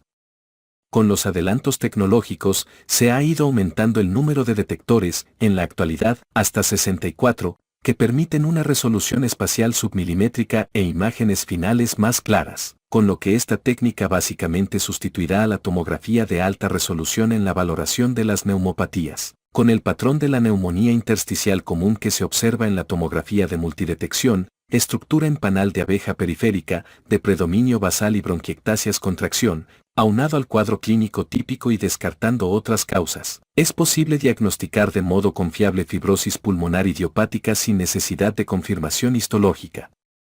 La tomografía de multidetección permite periodos incluso más cortos de retención de aire, que resultan convenientes para todos los pacientes, pero en especial para niños, ancianos y enfermos en estado crítico. Debe señalarse que no obstante las ventajas de la tomografía de multidetección, la dosis de radiación que aplica es más alta que la de la tomografía de detector único y debe tenerse en cuenta. Sin embargo, con las técnicas iterativas de reconstrucción, se avanza de manera continua en la reducción de la dosis de radioterapia utilizada en las tomografías de tórax. En la actualidad, la tomografía de multidetección con dosis reducidas es la técnica recomendada para el cáncer pulmonar en personas de 55 a 80 años de edad con el antecedente de fumar 30 cajetillas anuales y que siguen fumando o dejaron de hacerlo en los 15 años anteriores. En la tomografía de multidetección, los detectores adicionales distribuidos a lo largo del eje Z permiten optimizar el aprovechamiento del bolo de contraste. Además, como el periodo de retención del aire es más corto por el menor tiempo de barrido, y como la resolución es mejor, se obtienen mejores imágenes de la vasculatura pulmonar y se pueden detectar émbolos segmentarios y subsegmentarios. La angiografía pulmonar mediante tomografía también permite la detección simultánea de anomalías del parénquima que pudieran contribuir a las manifestaciones clínicas del paciente. Como consecuencia de estas ventajas y de su disponibilidad más amplia, la angiografía pulmonar mediante tomografía se transformó con rapidez en la prueba de elección para muchos médicos durante la valoración de la embolia pulmonar. Se considera que su exactitud es idéntica a la de la angiografía pulmonar y se relaciona con menos riesgos. Otra innovación es la tomografía de fuente dual, que utiliza dos tubos de rayos X y sus detectores correspondientes inclinados a 90 grados. Estos tomógrafos resaltan características particulares de los tejidos y combinan información funcional y morfológica, lo que ayuda a detectar mejor los defectos de perfusión en el parénquima pulmonar. Además, los sistemas de tomografía de fuente dual de nueva generación permiten obtener tomografía de alta resolución del tórax en menos de un segundo, en especial en personas disneicas que no pueden obedecer las instrucciones de sostener la respiración. Broncoscopia virtual. La imagen tridimensional, 3D, del tórax que se obtiene con la tomografía de multidetección puede almacenarse por medios digitales, reanalizarse y mostrarse por medio de reconstrucciones 3D de las vías respiratorias hasta la generación sexta o séptima. Con estas reconstrucciones es posible llevar a cabo una broncoscopia virtual, figura 284. Se propone que la broncoscopia virtual se utilice como complemento de la técnica tradicional en distintas situaciones clínicas. Puede permitir una valoración exacta de la extensión y la longitud de la estenosis en cualquier conducto respiratorio, incluidas las vías distales a la estenosis. Puede aportar información útil sobre la relación que existe entre la anomalía de la vía respiratoria y las estructuras adyacentes del mediastino. También ayuda a preparar con anticipación la broncoscopia terapéutica, con el objetivo de asegurar que se disponga del equipo apropiado para el procedimiento. Los sistemas de broncoscopia por desplazamiento electromagnético, que utilizan la broncoscopia virtual, se crearon para la orientación exacta hacia las lesiones de la periferia de los pulmones, con el empleo de una tecnología semejante al sistema de posicionamiento global de automóviles, GPS, que permite rastrear de un modo preciso tanto la posición como la orientación mediante el uso de campos electromagnéticos. Tomografía por emisión de positrones. La tomografía por emisión de positrones se utiliza con frecuencia para identificar lesiones malignas en el pulmón, por la mayor captación y metabolismo de la glucosa que las caracteriza. La técnica consiste en la inyección de un análogo radiomarcado de la glucosa, 18F, fluoro 2-desoxiglucosa, que capta las células malignas con actividad metabólica. Esta técnica se ha utilizado para la valoración de nódulos pulmonares solitarios y para la estadificación del cáncer pulmonar. Se confirma o excluye la afectación de los ganglios linfáticos del mediastino y se puede identificar la enfermedad extratorácica. La creación de imágenes híbridas permite la superposición de las obtenidas mediante medicina nuclear y la tomografía, técnica que se conoce como mapeo funcional anatómico. Las técnicas híbridas tomografía por emisión de positrones tomografía aportan imágenes que ayudan a identificar la correspondencia entre la actividad metabólica anómala y las estructuras anatómicas que se visualizan en la tomografía y aportan diagnósticos más exactos que los dos estudios realizados en forma independiente. La 18F, fluoro 2-desoxiglucosa, tomografía por emisión de positrones permite diferenciar las lesiones benignas de las malignas de apenas 1 centímetro y es de gran utilidad para identificar metástasis a distancia. Sin embargo, pueden generarse datos negativos falsos en lesiones con actividad metabólica baja, como los tumores carcinoides y los carcinomas de células bronquioalveolares, o en lesiones menores de 1 centímetro en las que no se alcanza el umbral de actividad metabólica de las células malignas necesario para establecer un diagnóstico con la tomografía por emisión de positrones. Pudieran observarse resultados positivos falsos por efecto de la captación de la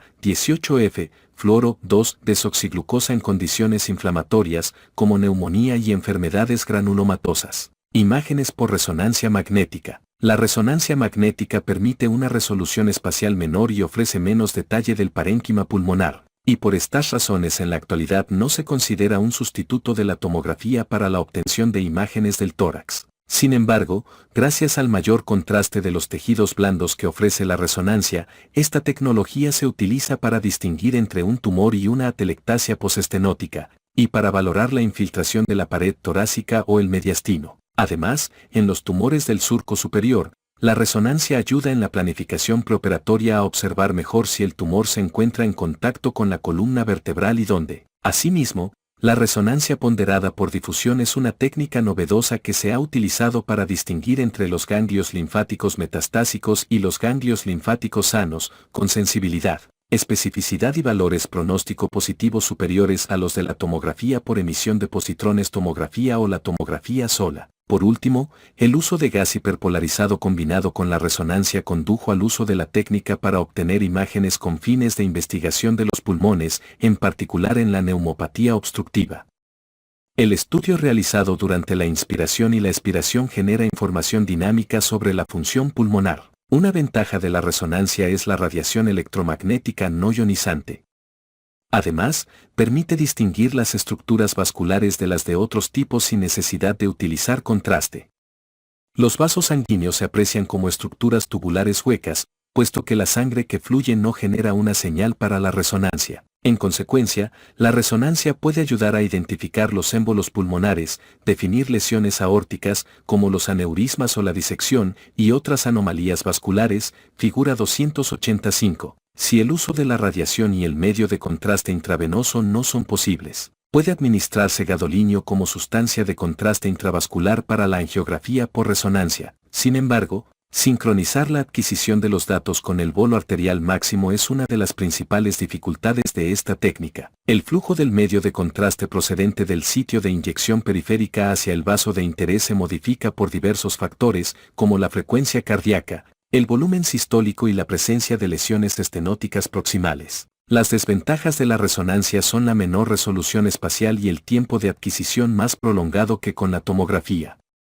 Los estudios de resonancia son difíciles de realizar en pacientes que no pueden mantenerse quietos o recostarse sobre la espalda. En general, la resonancia suele evitarse en personas inestables o con respirador mecánico y en quienes presentan traumatismo grave, por los riesgos que plantea el ambiente de la resonancia y la dificultad para vigilar a los pacientes dentro del cuarto de la resonancia. La presencia de cuerpos extraños metálicos, marcapasos y clips para aneurismas intracraneales también impide el uso de la resonancia. Angiografía pulmonar. El sistema arterial pulmonar puede visualizarse con la angiografía pulmonar, en la cual el medio de contraste radiopaco se inyecta por un catéter insertado en la arteria pulmonar. Cuando se realiza en personas con embolia pulmonar, la angiografía muestra los efectos del trombo intravascular, ya sea un defecto en la luz de un vaso, defecto de llenado, o su terminación abrupta, corte. Otras indicaciones menos frecuentes para la angiografía pulmonar son la confirmación de una malformación arteriovenosa pulmonar y la valoración de la invasión arterial de una neoplasia. Los riesgos que se relacionan con la arteriografía moderna son muy pocos y en general despiertan más preocupación en los individuos con hipertensión pulmonar grave o nefropatía crónica. Con los adelantos de la tomografía, la angiografía por tomografía de multidetección está sustituyendo a la de tipo tradicional para el diagnóstico de la embolia pulmonar. Técnicas médicas para la obtención de muestras biológicas. Obtención de sangre y suero. Cuando las enfermedades respiratorias son secundarias a enfermedades generalizadas, vale la pena realizar estudios en sangre o suero. Los trastornos del tejido conjuntivo constituyen una causa frecuente de neumopatía intersticial difusa, y las pruebas serológicas para buscar autoanticuerpos ayudan a determinar si alguna enfermedad autoinmunitaria afecta a los pulmones. Además, hay pruebas de sangre para las enfermedades respiratorias hereditarias. En las personas que acuden con enfermedad pulmonar obstructiva crónica, la concentración reducida de alfa-1 antitripsina confirma la deficiencia de alfa-1 antitripsina y, en caso necesario, la valoración incluirá también la fenotipificación de la proteína alfa-1 antitripsina y la genotipificación de alfa-1 antitripsina. Fuera del enfisema, las secuencias de nueva generación han permitido crear perfiles génicos para trastornos respiratorios que identifican a los genes que participan en distintos síndromes pulmonares, como enfermedades quísticas, fibróticas y bronquiectásicas. Obtención del esputo. Este se obtiene ya sea mediante expectoración espontánea o tras la inhalación de un aerosol irritante, como la solución salina hipertónica. La inducción de la expectoración se utiliza ya sea porque el esputo no se produce de forma espontánea o porque se espera un resultado más apropiado en relación con ciertos tipos de signos, ya que el esputo está constituido sobre todo por secreciones procedentes del árbol traqueobronquial más que de las vías respiratorias altas. El signo de macrófagos alveolares y otras células inflamatorias coincide con la obtención de una muestra proveniente de las vías respiratorias bajas. En tanto, la presencia de células epiteliales planas en una muestra de esputo revela su contaminación con secreciones provenientes de las vías respiratorias altas. Además de utilizarse para realizar una tinción de Gram habitual para patógenos bacterianos y cultivo, el esputo puede procesarse para detectar diversos patógenos, lo que incluye su tinción y cultivo a fin de buscar micobacterias u hongos, el cultivo de virus y la tinción para identificación de Pneumocystis jirovecii.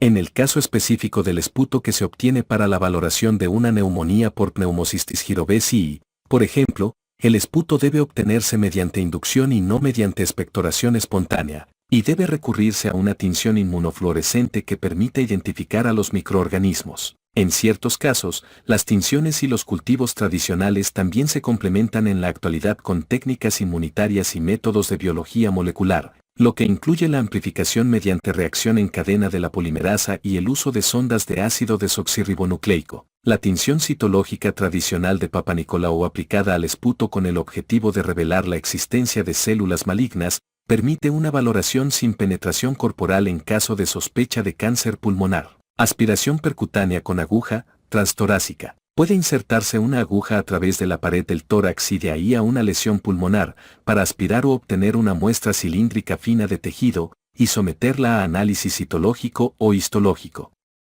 La aspiración puede llevarse a cabo para establecer un diagnóstico o para descomprimir o drenar una acumulación líquida. El procedimiento suele realizarse con la guía de tomografía o ecografía, que facilita la colocación de la aguja y asegura su ubicación dentro de la lesión. El riesgo potencial bajo con este procedimiento: hemorragia intrapulmonar o generación de un neumotórax con colapso del pulmón subyacente. En manos experimentadas suele ser aceptable en vista de la información que se obtiene.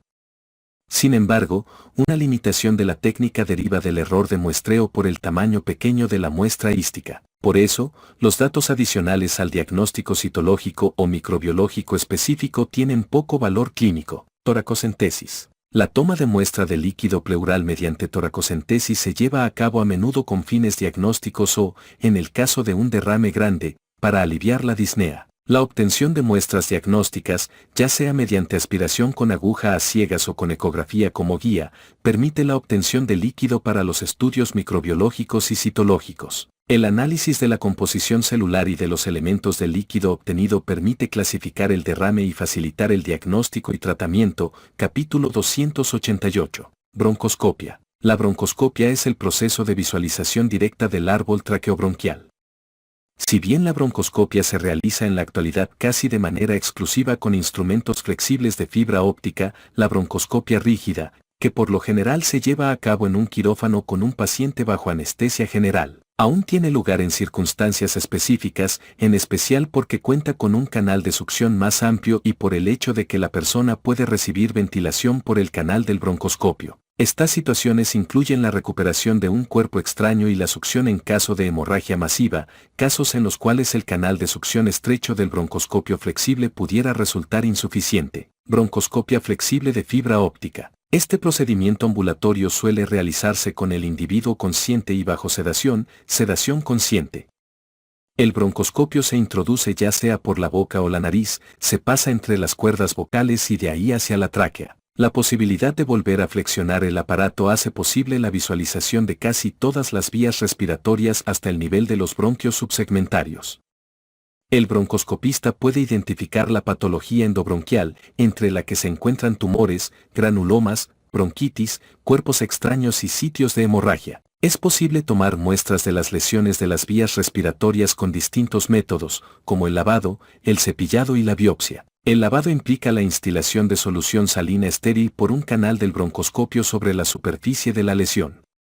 Una parte del líquido se obtiene mediante succión a través del broncoscopio y el material que se recupera puede analizarse en búsqueda de células, citología o microorganismos, mediante tinciones y cultivos ordinarios. El cepillado o la biopsia de la superficie de la lesión, con un cepillo pequeño o unas pinzas para biopsia fijas al extremo de un cable largo que se inserta por un canal del broncoscopio, permite la recuperación de material celular o tejido, con el objetivo de analizarlo con técnicas citológicas o histopatológicas habituales. El broncoscopio puede utilizarse para tomar muestras de material no solo de las regiones que pueden visualizarse en forma directa, es decir, las vías respiratorias, sino también del parénquima pulmonar distal. Una vez acuñado el broncoscopio en una vía respiratoria subsegmentaria, es posible instilar una parte de solución salina estéril por el aparato, lo que permite la obtención de muestras de células y microorganismos que provienen de los espacios alveolares. Este procedimiento, que se denomina lavado bronquioalveolar, ha sido muy útil para obtener líquido para cultivo.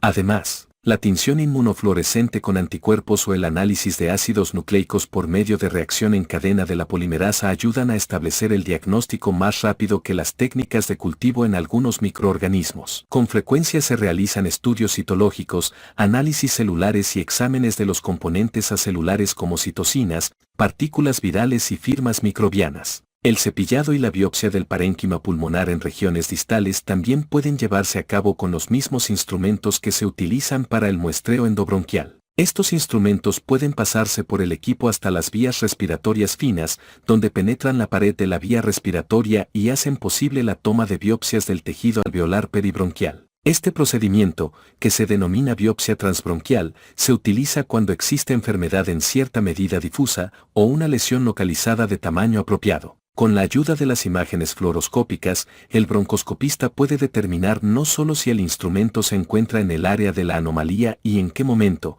sino también la proximidad del mismo a la superficie pleural. Si las pinzas se ubican en un sitio demasiado cercano a la superficie de la pleura, existe el riesgo de lesionar su hoja visceral y producir un neumotórax. Otra posible complicación de la biopsia transbronquial es la hemorragia pulmonar.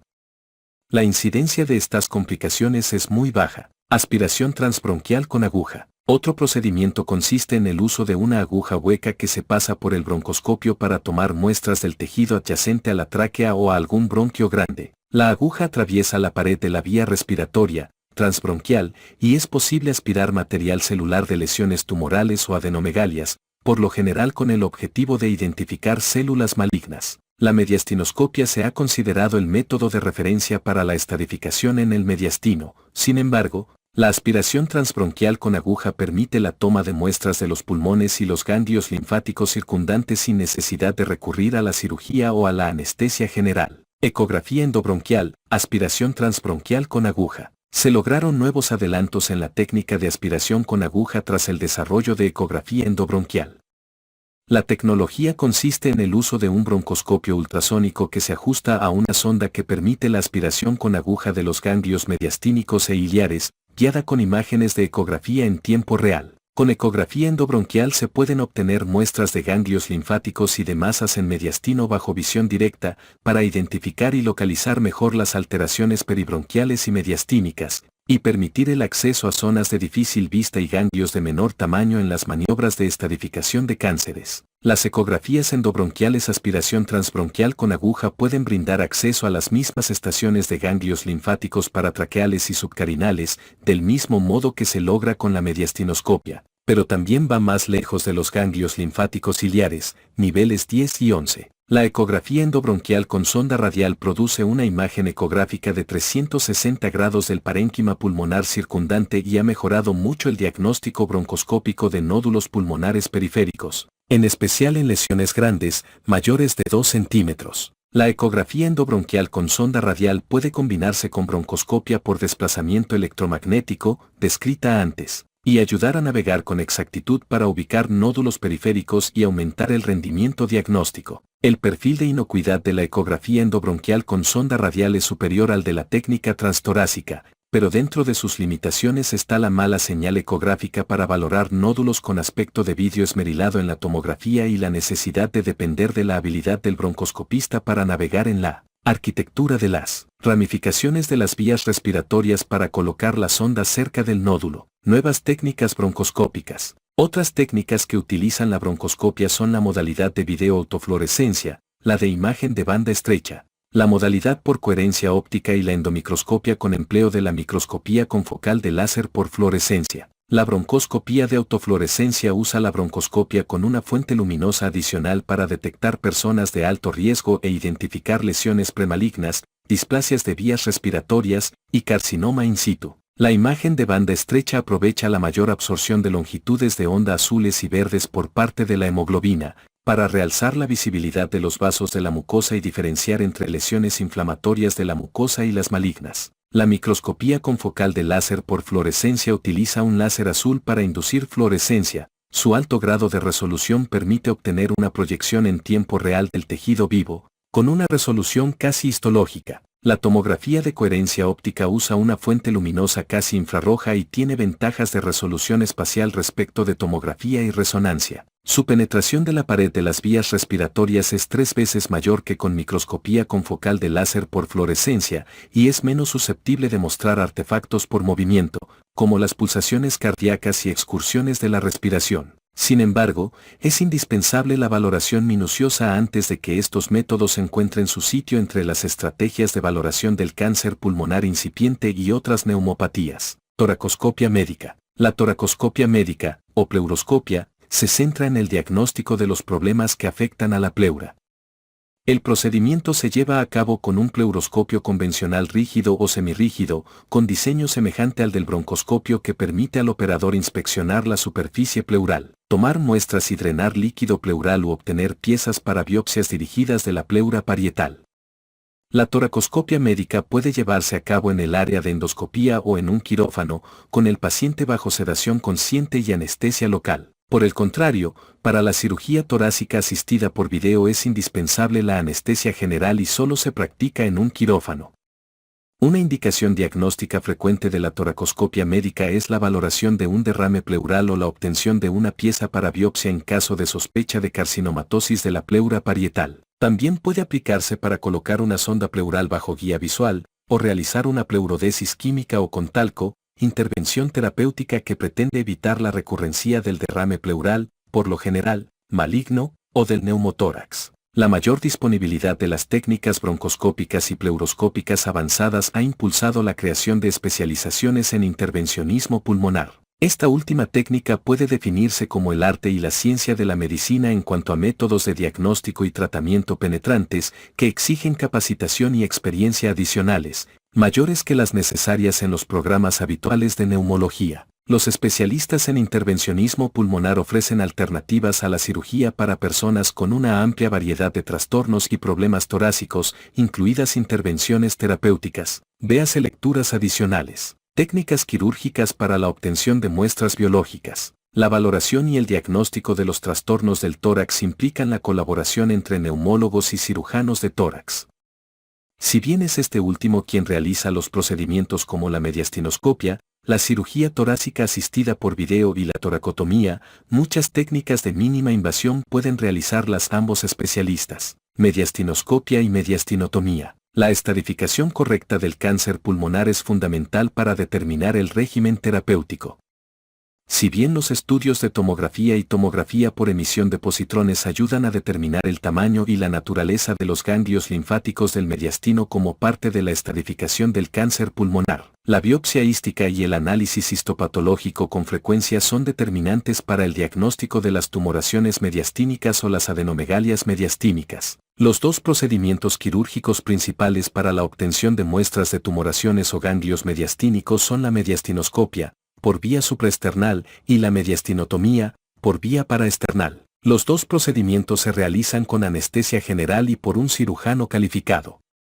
En el caso de mediastinoscopia supraesternal, se introduce un mediastinoscopio rígido al nivel de la escotadura supraesternal y se hace avanzar hacia el mediastino, justo por delante de la tráquea. Es posible obtener tejido con las pinzas para biopsia que se pasan por el instrumento, y tomar muestras de tumoraciones o ganglios que se ubican en posición paratraqueal o pretraqueal, niveles segundo, 2L, 3, cuarto y 4L. No es posible llegar a los ganglios linfáticos aortopulmonares por esta vía, niveles 5, 6, por lo que las muestras se obtienen con frecuencia a través de una mediastinotomía paraesternal, procedimiento de Chamberlain. Esta estrategia implica la realización de una incisión paraesternal y la disección hasta alcanzar la tumoración o el ganglio para obtener la pieza de biopsia. Una alternativa a la cirugía es el uso del broncoscopio para llevar a cabo una aspiración transbronquial con aguja y obtener tejido del mediastino y, cuando se combina con la ecografía endobronquial, tener acceso a las mismas estaciones ganglionares que la mediastinoscopia, pero también puede extenderse hasta los ganglios linfáticos del ilio, niveles 10 y 11.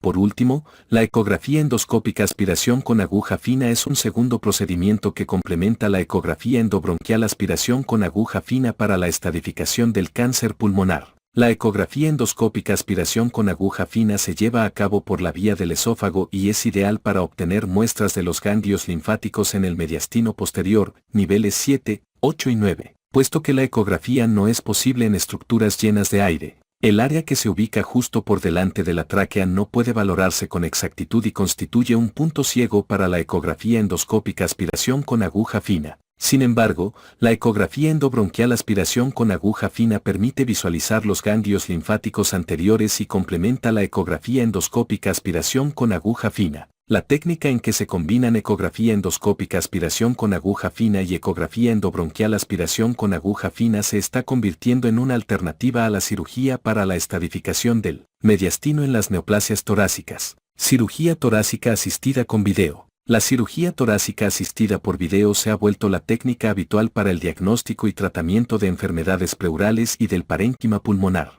Este procedimiento se realiza en el quirófano. Se utiliza la ventilación de un solo pulmón mediante intubación endotraqueal con sonda de doble luz y consiste en el paso de un endoscopio rígido con una lente distal por un trócar que se inserta en la pleura. Aparece una imagen de alta calidad en un monitor, lo que permite al cirujano manipular los instrumentos que introduce en el espacio pleural por distintas incisiones intercostales pequeñas.